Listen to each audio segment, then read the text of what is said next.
ರಾಸ್ಪುಟಿನ್. ಕಲ್ಪನೆ ಮಾಡಿ, ಒಬ್ಬ ಸಾಮಾನ್ಯ ರೈತನ ಮಗ. ಯಾವುದೇ ದೊಡ್ಡ ಶಿಕ್ಷಣ ಇಲ್ಲ, ಯಾವುದೇ ರಾಜಕೀಯ ಹಿನ್ನೆಲೆ ಇಲ್ಲ. ಆದರೆ ಒಂದು ದಿನ ಅವನು ಇಡೀ ರಷ್ಯಾದ ರಾಜಮನೆತನದ ಅತ್ಯಂತ ಪ್ರಭಾವಶಾಲಿ ವ್ಯಕ್ತಿಯಾಗುತ್ತಾನೆ.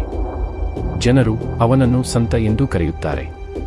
ಅದೇ ಸಮಯದಲ್ಲಿ ಕೆಲವರು ಅವನನ್ನು ಮೋಸಗಾರ ಎಂದು ದ್ವೇಷಿಸುತ್ತಾರೆ. ಮತ್ತು ಕೊನೆಗೆ ಅವನನ್ನು ಕೊಲ್ಲಲು ರೂಪಿಸಲಾದ ಸಂಚು ಇತಿಹಾಸದಲ್ಲೇ ಅತ್ಯಂತ ವಿಚಿತ್ರ ಹತ್ಯೆಗಳಲ್ಲಿ ಒಂದಾಗಿ ಉಳಿಯುತ್ತದೆ. ಇದು ಗ್ರಿಗೋರಿ ರಾಸ್ಪುಟಿನ್ನ ಕಥೆ.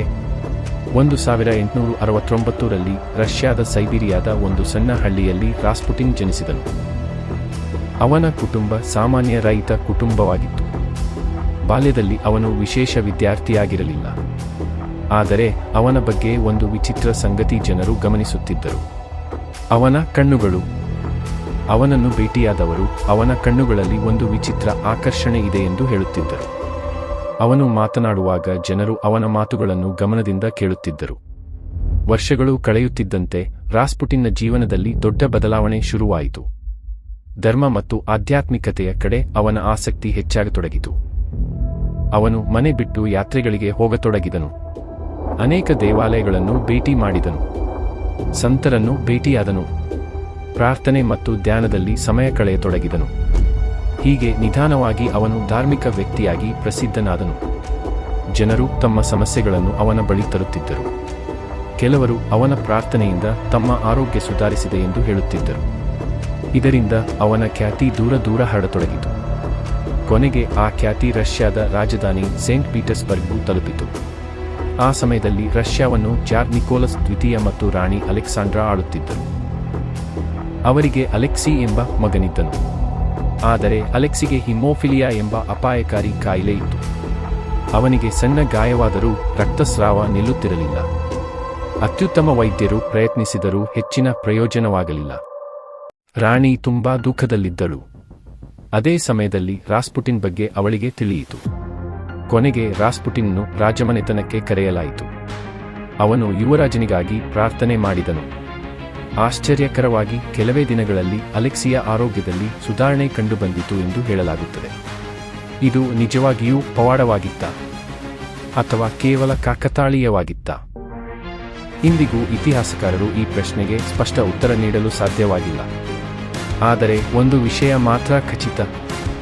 ಆ ದಿನದಿಂದ ರಾಣಿ ಅಲೆಕ್ಸಾಂಡ್ರಾ ರಾಸ್ಪುಟಿನ್ ಮೇಲೆ ಅಪಾರ ನಂಬಿಕೆ ಇಟ್ಟಳು. ರಾಸ್ಪುಟಿನ್ ಈಗ ಸಾಮಾನ್ಯ ವ್ಯಕ್ತಿಯಾಗಿರಲಿಲ್ಲ. ಅವನು ರಾಜಮನೆತನದ ಆಪ್ತನಾಗಿದ್ದನು. ಅವನ ಮಾತುಗಳಿಗೆ ಮಹತ್ವ ಸಿಕ್ಕಿತು. ಅವನ ಸಲಹೆಗಳನ್ನು ಕೇಳಲಾಗುತ್ತಿತ್ತು. ಇದರಿಂದ ಅನೇಕ ರಾಜಕಾರಣಿಗಳು ಮತ್ತು ಶ್ರೀಮಂತರು ಕೋಪಗೊಂಡರು. ಒಬ್ಬ ರೈತನ ಮಗ ರಾಜಮನೆತನದ ನಿರ್ಧಾರಗಳ ಮೇಲೆ ಹೇಗೆ ಪ್ರಭಾವ ಬೀರುತ್ತಾನೆ ಎಂದು ಅವರು ಪ್ರಶ್ನಿಸಿದರು. ರಾಸ್ಪುಟಿನ್ನ ವಿರುದ್ಧ ವದಂತಿಗಳು ಹರಡತೊಡಗಿದವು. ಅವನು ಮದ್ಯಪಾನ ಮಾಡುತ್ತಾನೆ ಎಂದು ಕೆಲವರು ಹೇಳಿದರು. ಅವನು ಅನೈತಿಕ ಜೀವನ ನಡೆಸುತ್ತಾನೆ ಎಂದು ಕೆಲವರು ಆರೋಪಿಸಿದರು. ಆದರೆ ರಾಣಿ ಮಾತ್ರ ಅವನ ಮೇಲೆ ನಂಬಿಕೆ ಕಳೆದುಕೊಳ್ಳಲಿಲ್ಲ. 1914ರಲ್ಲಿ ಮೊದಲ ವಿಶ್ವಯುದ್ಧ ಆರಂಭವಾಯಿತು. ರಷ್ಯಾ ಯುದ್ಧದಲ್ಲಿ ಭಾಗವಹಿಸಿತು. ದೇಶದ ಪರಿಸ್ಥಿತಿ ಹದಗೆಡತೊಡಗಿತು. ಜನರು ಹಸಿವಿನಿಂದ ಬಳಲತೊಡಗಿದರು. ಸಾವಿರಾರು ಸೈನಿಕರು ಯುದ್ಧದಲ್ಲಿ ಮೃತಪಟ್ಟರು. ಈ ಸಮಯದಲ್ಲಿ ರಾಸ್ಪುಟಿನ್ ಮೇಲೆ ಜನರ ಕೋಪ ಇನ್ನಷ್ಟು ಹೆಚ್ಚಾಯಿತು. ಅನೇಕರು ದೇಶದ ಸಮಸ್ಯೆಗಳಿಗೆ ಅವನೇ ಕಾರಣ ಎಂದು ನಂಬತೊಡಗಿದರು. ಆಗ ಕೆಲ ಪ್ರಭಾವಿ ವ್ಯಕ್ತಿಗಳು ಒಂದು ಭಯಾನಕ ನಿರ್ಧಾರ ತೆಗೆದುಕೊಂಡರು. ರಾಸ್ಪುಟಿನ್ ಬದುಕಿದ್ದರೆ ದೇಶ ನಾಶವಾಗುತ್ತದೆ ಎಂದು ಅವರು ಭಾವಿಸಿದರು. ಆದ್ದರಿಂದ ಅವನನ್ನು ಕೊಲ್ಲಲು ಸಂಚು ರೂಪಿಸಿದರು. 1916ರ ಡಿಸೆಂಬರ್ ತಿಂಗಳು ರಷ್ಯಾದ ಒಂದು ಶ್ರೀಮಂತ ಅರಮನೆಯಲ್ಲಿ ರಾಸ್ಪುಟಿನ್ಗೆ ಆಹ್ವಾನ ನೀಡಲಾಯಿತು. ಅವನು ಯಾವುದೇ ಅನುಮಾನವಿಲ್ಲದೆ ಅಲ್ಲಿಗೆ ಹೋದನು. ಅಲ್ಲಿ ಅವನಿಗೆ ವಿಷ ಬೆರೆಸಿದ ಆಹಾರ ಮತ್ತು ಪಾನೀಯ ನೀಡಲಾಯಿತು. ಸಂಚುಕೋರರು ಕಾಯತೊಡಗಿದರು.